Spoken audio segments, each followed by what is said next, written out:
Maladminister.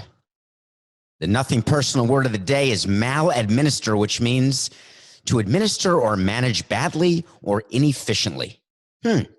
Why would maladminister be the nothing personal word of the day for Tuesday, June 9th, 2020? What has been administered or managed badly or inefficiently? Hold on, wait for it. I'm thinking. Are you thinking? Don't press pause. Don't press forward 10 seconds. You'll get it. Yes, the Major League Baseball negotiations. It has been a litany, a panoply of maladministered circumstances. A complete cluster. Big proposal yesterday sent, response due on Wednesday the 10th at the latest. Baseball can implement a shorter season by playing whatever number of games it wants, but by paying the full pro rata salary to the players, which means if you play 50 games, you get your daily paycheck times 50 that you would have made had you play 162 games. Is there any way I could have explained that any worse? If you're making $100,000 a game for 162 games and you only play 50 games, you get $100,000 for each of the 50 games. That's getting your pro rata salary. MLB doesn't want to do a pro rata salary. They want a pay cut. The players say no. The players have been a little testy. Sean Doolittle's made the show a few times. He's a pitcher for the Washington Nationals. He's got a Twitter handle that I think is like Obi Ben Juan Kenobi Little Sean. And he went on Twitter. He's been pretty loud. I don't really understand what he's after. Trevor Bauer, I know what he's after. He's after publicity. He's all about Trevor. And if you're a good pitcher, you can be all about whoever you want. Sean Doolittle's a good pitcher. And he said something yesterday that I have to explain, because if it doesn't get explained to you, I'm afraid that we'll all be in a position where we think that his word is the right word. He sent a bunch of tweets. You can do it in like a thread on Twitter, and that's one way people are now avoiding the 280 characters. You reply to your own tweet and then keep going. As long as you put a number with a slash next to it, you get to keep going. So 1 of, 2 of, 3 of. And basically, you can now write articles on Twitter. So he sent a tweet that said, "It's frustrating to have a public labor dispute when there's so much hardship. I hate it. But we have an obligation to future players to do right by them. We want to play.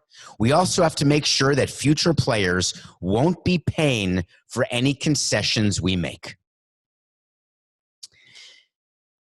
Union members in baseball and in all sports have used that as their sword for decades.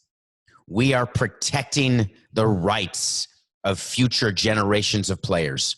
We want to do for future players what previous players did for us. I spent myriad hours in the clubhouse talking to players about this concept, about what it means to protect players' futures and how that manifests itself during a negotiation. Sean Doolittle doesn't realize that he's speaking out of both sides of his mouth. The agreement on March 26th, that is the source of all of the agita between the players and the owners. That agreement, which talked about what the rights of the owners were and what the rights of the players were. Little known fact that hasn't really been discussed, but the Major League Baseball amateur draft is tomorrow, June 10th. And amateur draft doesn't get much attention because it's players that nobody's heard of. We always try to give it more attention than it deserved because these players are not going to be in the big leagues anytime soon, though it may be different this year, actually, which we can talk about and probably will tomorrow. But in that March agreement, the players said, all right, we have a deal here. In 2020, if there is no season, every player will get service time in 2020 equivalent to what they earned in 2019. So if you were on a major league team for a full season in 2019 and 2020 doesn't happen, you get a full year of service time. Which means Mookie Betts, as an example, if the season is not played, He is going to be a free agent at the end of 2020. He was traded to the Dodgers this offseason, hasn't played a game. But if 2020 is canceled, Mookie Betts will be a free agent at the end of 2020, having accrued a full year of service time. If a player is about to hit arbitration, but there's no season, they will get service time as though there had been a season, and that player will then be in arbitration. And the team will lose the right to have that player at the minimum and will have to pay that player millions of dollars more without having gotten another year at the minimum, which is so important to owners in order to win without a huge payroll. So how did the owners agree, and why did they agree to give that point? Well, also contained in the March agreement was a little provision that said the owners have the right to shorten the amateur draft from 40 rounds to its choice, no fewer than 5 rounds. There was no reason for that dramatic pause between 5 and rounds. I just didn't know what I was going to say, so I paused instead of saying something wrong. So let me make sure you're understanding what I'm saying. The current members of the union, all of whom are on major league rosters, chose their own service time and gave up 1,000 players who would have been drafted tomorrow, who are now not going to be drafted and not be professional baseball players. And then Sean Doolittle says, we have to make sure that future players won't be paying for any concessions we make. Sean, you made a concession that absolutely impacted future players. There are players who are now going to go back to college from high school, who are juniors in college, who aren't going to be drafted and don't want to take the $20,000 bonus, which is the maximum bonus that you agreed to in March that owners could give to players who are undrafted. $20,000 is their maximum signing bonus. There are players who aren't going to be drafted who are now not going to sign for the $20,000, and they're going to go to college, which, by the way, I think is a very nice thing, because half those players aren't going to make it anyway, more than half. Might as well try to get a little bit of a college degree. Or juniors in college will go back for their senior year. Fine. And it should also be noted, if you're talking about money, Sean, last year, there was a draft, a regular draft, pre-pandemic. Did you know, because Coca does, that all but 6 of last year's 6th round picks signed for $200,000 or more? That means 24 of the 36th round picks signed for $200,000 or more and then became professional baseball players in the system. Now, those kids who were drafted in the 6th round, guess how much they get? Either $20,000 or nada. You want to talk about maladministering? The media is going crazy right now, writing articles left and right. I'm reading them. It's stopping me from sleeping. That's not true. Nighttime stops me from sleeping. Fear of the dark may stop me from sleeping. Bad dreams may stop me from sleeping. My brain not slowing down could stop me from sleeping. But there's plenty of articles to read, because every day there's a new article. Baseball has lost its way. It's lost its opportunity. Baseball could have been back to the field on July 4th. Alone, without the NBA, without the NHL. They would have had the month of July to rebuild the fan base. Re-engage the fan base. Kumbaya, my lord. Kumbaya. What? We knew it was never going to be July 4th. Why is the media writing about this, which is making people feel better and better about the fact that they're not liking baseball, or they're not taking sides because it's millionaires fighting against billionaires? How about articles being written that say this is absolutely normal and to be expected? There will be baseball this year. This is part of labor negotiations. The same way, as I've said on Nothing Personal, when you get on a plane, there's been negotiations between pilots and management, flight attendants and management, et cetera, et cetera. Baseball is not the only union, and baseball is not the only sport that's going to have this labor issue. It's just first. There's going to be continued leaking, continued talking, continued negotiating. It's all going to work out in the end.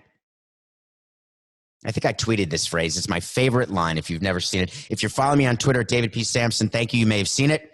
If not, thank you for downloading and sharing this show, telling your friends about Nothing Personal.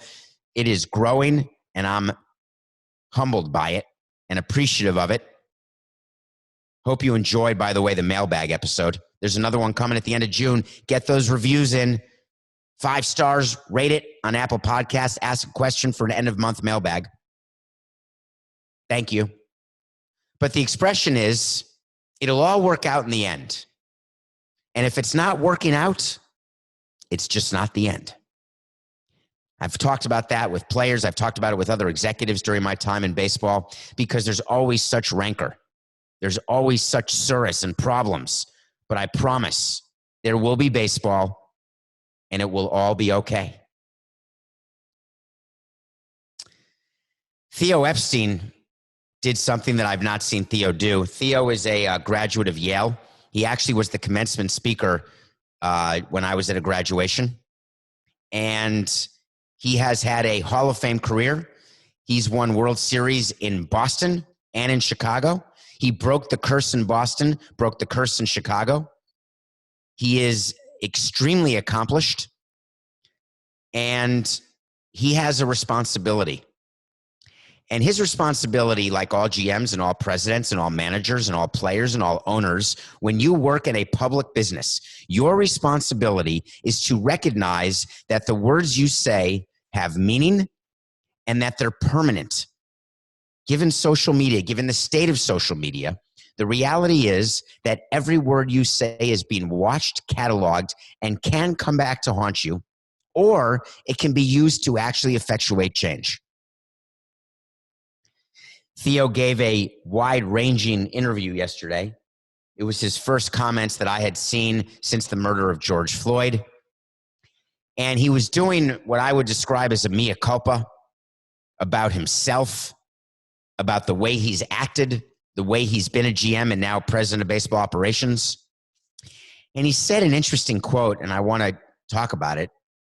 He said, "I've hired a black scouting director, a farm director in the past. But the majority of people that I've hired," he meant who, "if I'm being honest," which you should always be honest, you don't need to say that, "have similar backgrounds as me, as I, and look a lot like me, like I." This is Epstein during a conference call. So I'm going to say SIC, which is when you sort of change the words, but it's still a quote. "I've hired a black scouting director, a farm director in the past, but the majority of people who I've hired have similar backgrounds as I and look a lot like I." Epstein said during a conference call Monday, "That's something I need to ask myself why. I need to question my own assumptions, my own attitudes. I need to find a way to be better." Wow. So Theo is saying that he believes that the hirings that he has done have been a reflection of his background, and he hires people who look like him, maybe talk like him, grew up like him. But I'm not buying it. I appreciate that he's doing this mea culpa, and I think the words are critical here. I think that there are plenty of people who do that, who have this implicit bias, feel certain ways without even knowing it.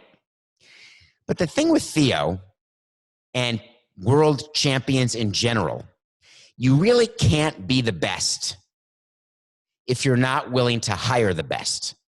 And the best in baseball, there is no color. And Nothing Personal has taken a pretty strong stance on this when we've talked about the Rooney rules, the diversity rules, the Seelig rule. I don't understand the need for rules because I don't understand people who are racist. I literally don't understand how people can be racist when it comes to anything, but certainly when it comes to their work. Our job always is to hire the best people available because baseball is measured very simply. It's much more simple than other sports. On the business side, I had to worry about P&L, profits and losses. I had to worry about money, cash, EBITDA, debt, financing, tons of things, sponsorship sales. On the baseball side, Theo has one thing to worry about, as do all presidents of baseball operations, no matter what they tell you. They are worried about wins and losses. That's it. They are judged on wins and losses. That's it. Theo just fired Joe Madden. Well, didn't extend him or re-sign him. He let Joe Madden go to the Los Angeles Angels, what seems like years ago, but was only this past offseason.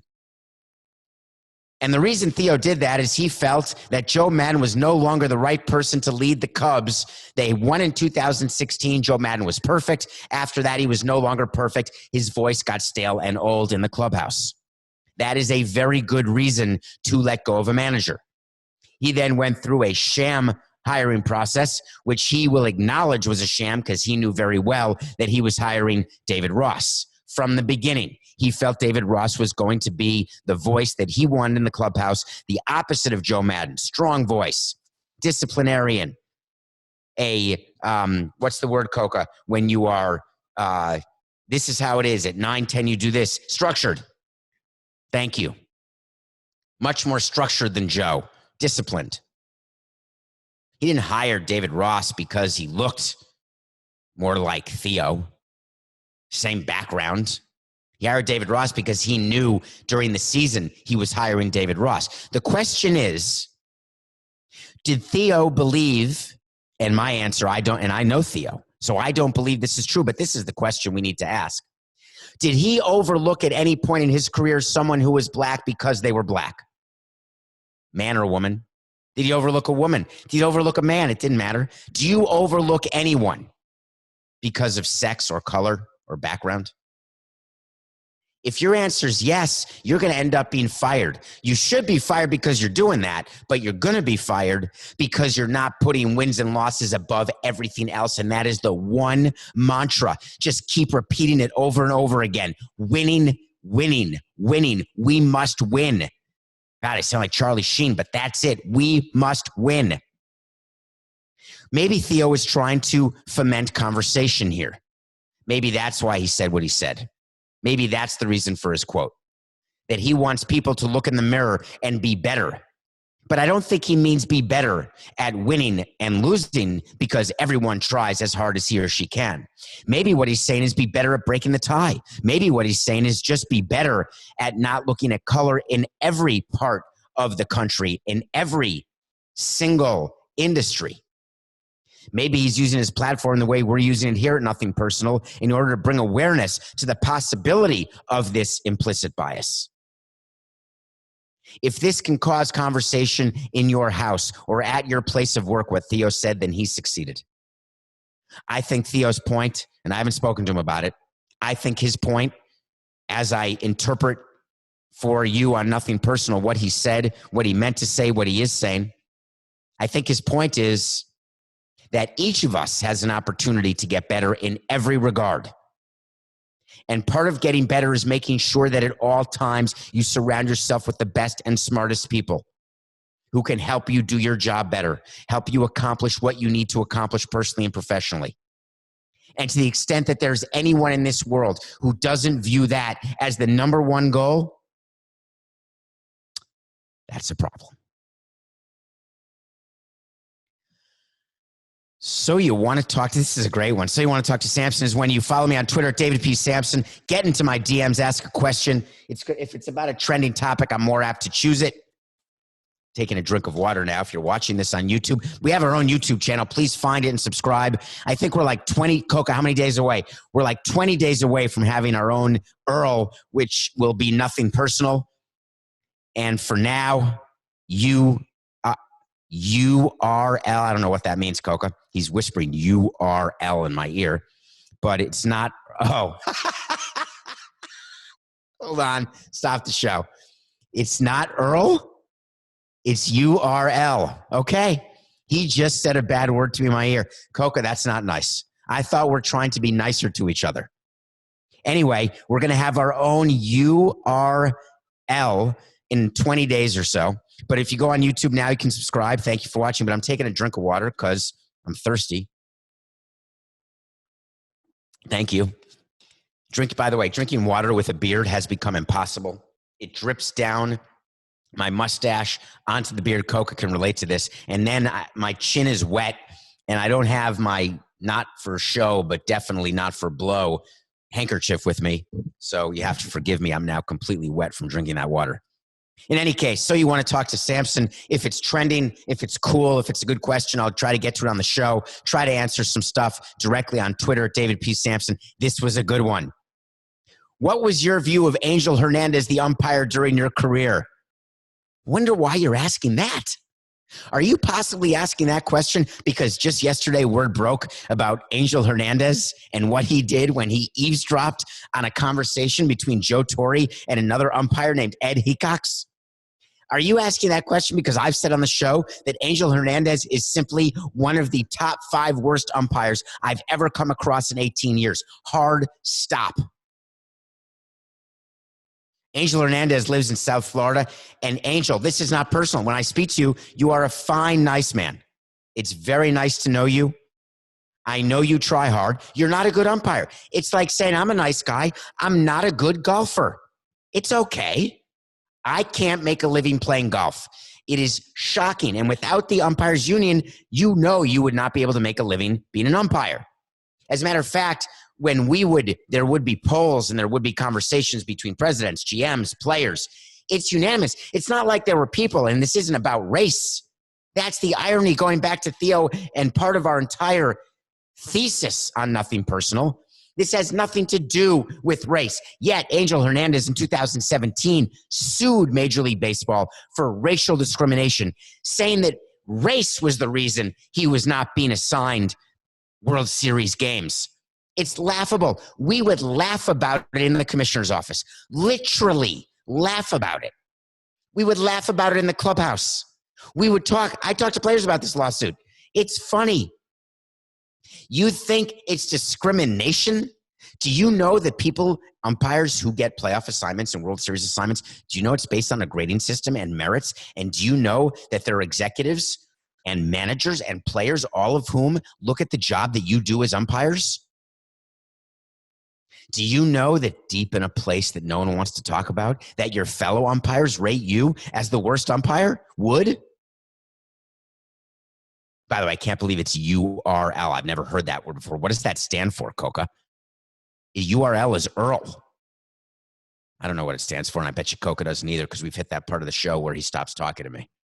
There's some times in our relationship when he gets so angry that he just disappears. He's saying to me it's called Uniform Resource Locator. Who would know that? I think you're the fool for knowing that it stands for Uniform Resource Locator. Well, Nothing Personal is getting a Uniform Resource Locator. It's funny. So Angel Hernandez filed this discrimination suit in 2017. Then in 2019, I don't know if you remember this game, but I remember this. I was not in baseball anymore. It was just last season. Seems like 10 years ago. There was a game between the Rays and the Red Sox. We covered this on CBS Sports HQ at the time. There was like this 15-minute delay that happened, and the umpires were absolutely flummoxed.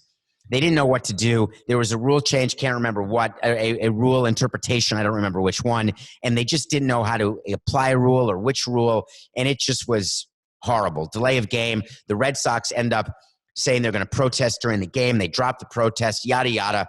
Joe Torre, who was the chief baseball officer at the time, he did an investigation. And part of the investigation is you speak to the umpires, but you speak to them separately because that's what you do when you're interviewing witnesses in any sort of case, civil or criminal, or any sort of investigation that you're doing in your office, in your company. You speak to people separately.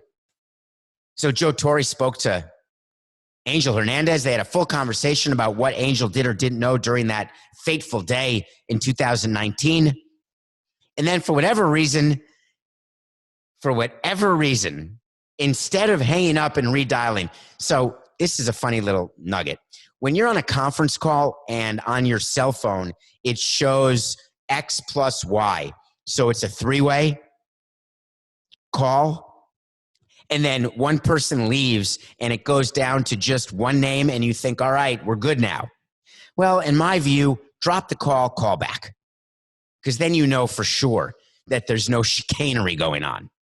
So for whatever reason, and maybe one day we'll have an opportunity to ask Tori this because I've never asked him. That would be cool.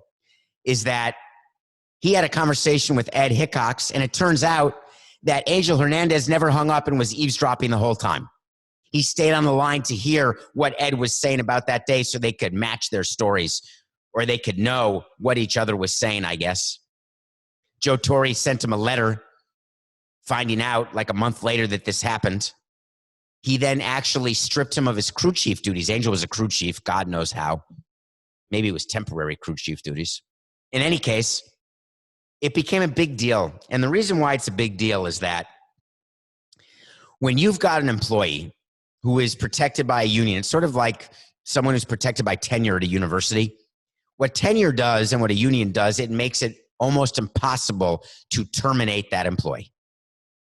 Baseball has been looking for ways to terminate Angel Hernandez for years. Any little opening that you give your employer, they're going to open it wider. They're going to stick their finger in and open it because they need to find a way around the law without breaking it. Do you think there's companies out there right now that aren't using COVID-19 as a way to sort of thin the herd in the workplace? As a way to see whether or not there is multiple people doing what one person could do and saying, hey, it's a pandemic. When you're protected by a union or you're tenured, you don't get to just say that. You have to negotiate, and it's got to be for cause. And even then, it's difficult. I won't even do a wait to see that Angel Hernandez will be let go because I don't know what will happen that's new under the sun. Because the reality is they've tried to let him go so many times before this. So my view of Angel Hernandez, since you asked, fine guy, horrific umpire. Whenever we'd see him doing Marlins games, especially behind the plate, we would meet and the players would know, and we would recognize that it was critical that we did not focus on a certain part of the strike zone because Angel is so inconsistent. So inconsistent. Anyway, I'm moving on. My view is not great. See you later, Angel. When we come back, we're going to talk about a movie that has Kristen Stewart in it, but not Robert Pattinson. Welcome back. Were you excited to hear what movie could have Kristen Stewart but not Robert Pattinson? Did you think that I was going to review Adventureland, which I'd love to review with Jesse Eisenberg and Ryan Reynolds? I love that movie. But no, I'm reviewing a new movie that came out. And again, I'm trying to find light fare. It didn't work. I thought that any movie with Vince Vaughn, you know, there's been a few exceptions. He did that movie, I don't know if we reviewed it, Coca, where he was a prisoner in a cell, like Cell Block 99 or something. Don't remember whether we reviewed that on Nothing Personal. But in any case, Vince Vaughn and Kristen Stewart are in a movie called Seberg, available on Amazon. It's a movie from 2020, this year. I had no idea what it was about. I thought it would be light. Didn't watch a trailer, not interested. Didn't read a review, don't until I watch it. Kristen Stewart, love her. Movie starts, and I realize it is a true story about an actress named Jean Seberg from Iowa who ends up moving to Paris, marrying a Parisian. Elle parle français très bien. Famous movie star. Not Marilyn Monroe famous, but famous. And it turns out that she was a huge supporter of the Black Panthers. And this was during the 60s and 70s. I didn't realize that I was watching a movie about this. She ends up meeting Anthony Mackie.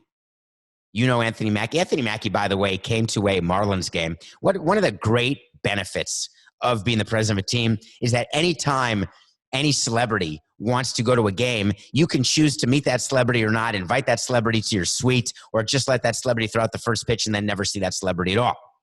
Anthony Mackie happened to be a really nice, interesting guy. We spent a few innings together. He's in this movie as well, and he plays a activist, a black activist, who ends up having an affair with Jean Seberg, played by Kristen Stewart, and she becomes very active and draws the attention of the FBI under the watchful eye of Hoover.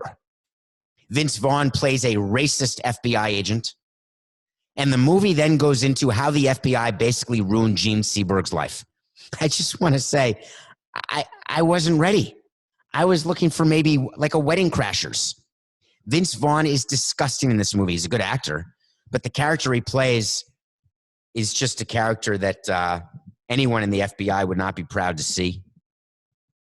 The way the FBI, it's like McCarthyism, the way they had lists, the way they would take a person and they would basically ruin their lives. Gene Seberg became paranoid, thinking people were listening to her conversations, that leaks were being given to the media about her life. Pictures were being taken. She didn't realize it was the FBI, but she had her suspicions, the FBI. She ends up trying to overdose, kill herself on sleeping pills while she's pregnant. And Kristen Stewart, it was a little bit monotone, this performance, but the story itself is important enough that you should watch. She tried to kill herself. It didn't work. Her baby was born and then died 2 days later because of complications, because she tried to kill herself, the mom, while pregnant. And then a few years later, at age 40, Gene Seberg took her life. Paranoid to the end, her life completely in shambles. She couldn't act anymore. She couldn't function anymore. Check it out. It's called Seberg. Vince Vaughn flexing his chops. Kristen Stewart being Kristen Stewart. And Anthony Mackie, he's not just, does he play the, is he the one in the Marvel movies? I think he plays opposite Paul Rudd. Is Anthony Mackie the Wasp Man? Do I have that right, Coca? Is that the movie Ant and the Wasp Man?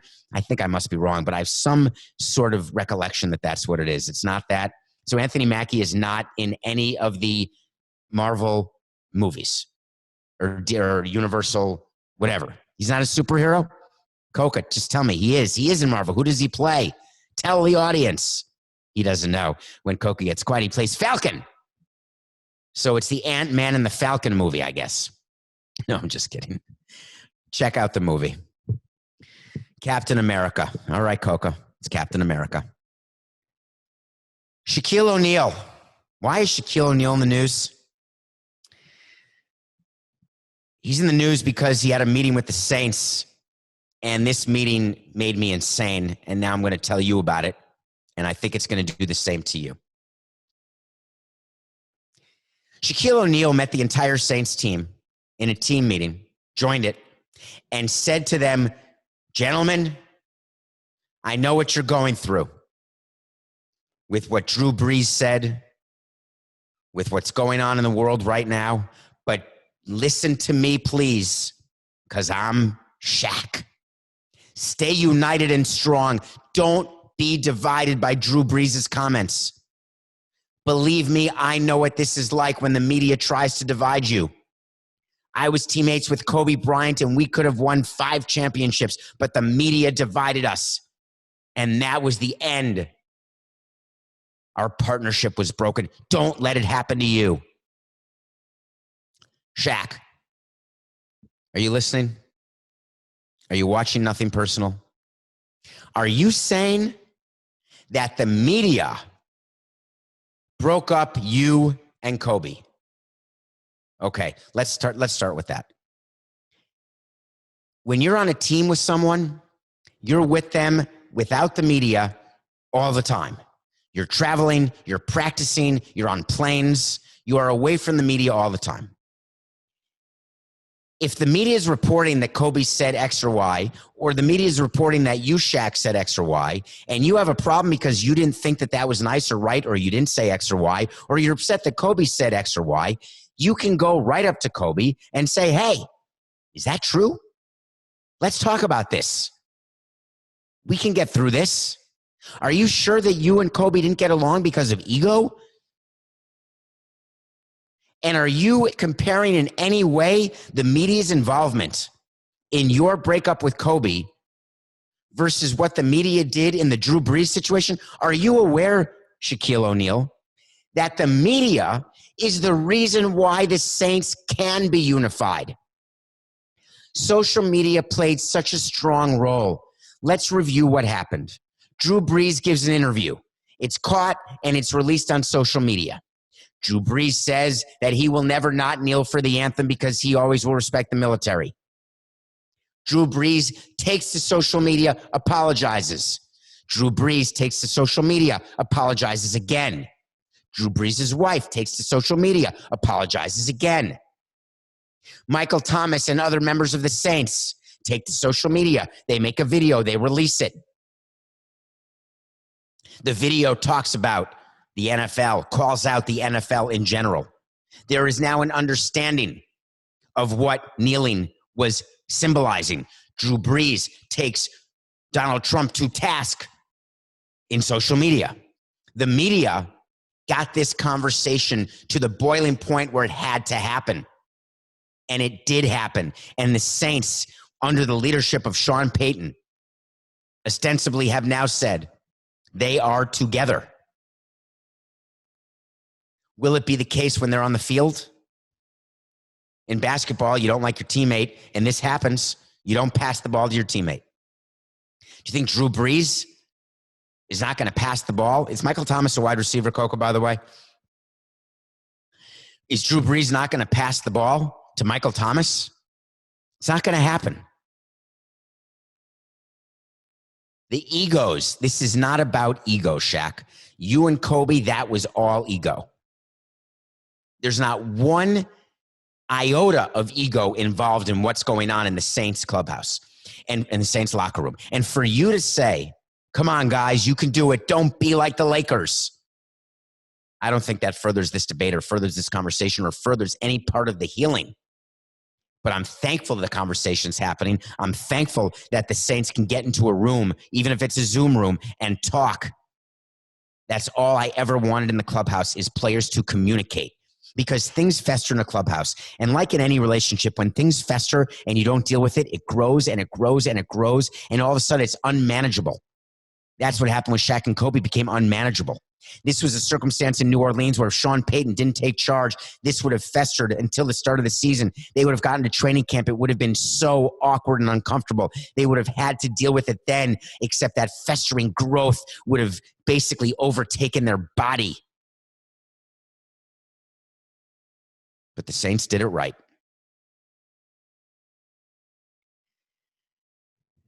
We are on day 86 of the ML Beer Challenge. Day 86. You know what we're doing by now. Do I have to say it? Well, there are people, I keep getting DMs and people talking to me that they're starting Nothing Personal, that they listened to their first show yesterday. Thank you. If this is your first show, welcome. The ML Beer Challenge is that me and Coca said, Coca's the producer. Coca's the one, he is the brains behind the show. He and I meet before every show. We talk about what we're going to say. He says, no, you can't do that. No, you can't do that. No, you can't do that. You better do that. God, you're old. God, you're old. God, you stink. Geez, you're going to talk about that. No, you got to do that. That's what a producer does. And then during the show, no, you did that wrong. You did that wrong. You did that wrong. Yes, no, yes, no, no, no, definitely not, no, and then go silent. So Coca and I both agreed that we're not going to shave our beard, our face, until Major League Baseball has opening day. That's the ML Beard Challenge. We've been doing it for 86 days. We both have beards. We post on Instagram from time to time. The progress, if you go on the YouTube channel with the URL, you'll see my beard. It's growing in. It's uncomfortable. But we're going to keep going. And for the first 100 days, we have donated $1,000 per day to organizations, the first 77 of which were to organizations helping people with COVID. The last 23, we changed. We made an adjustment since day 77. We are doing organizations to bring awareness and change to racial inequality.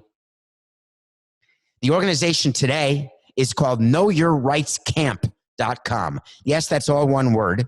By the way, please, if you have $1, if you have $18, $19, COVID-19, $190, $180, any amount, $1 a day, a penny a day, it doesn't matter to me. People are in need and change must happen. This is our moment as a country, as a world. KnowYourRightsCamp.com is one word. The mission is to advance the liberation and well-being of Black and brown communities through education, self-empowerment, mass mobilization, and the creation of new systems that elevate the next generation of change leaders.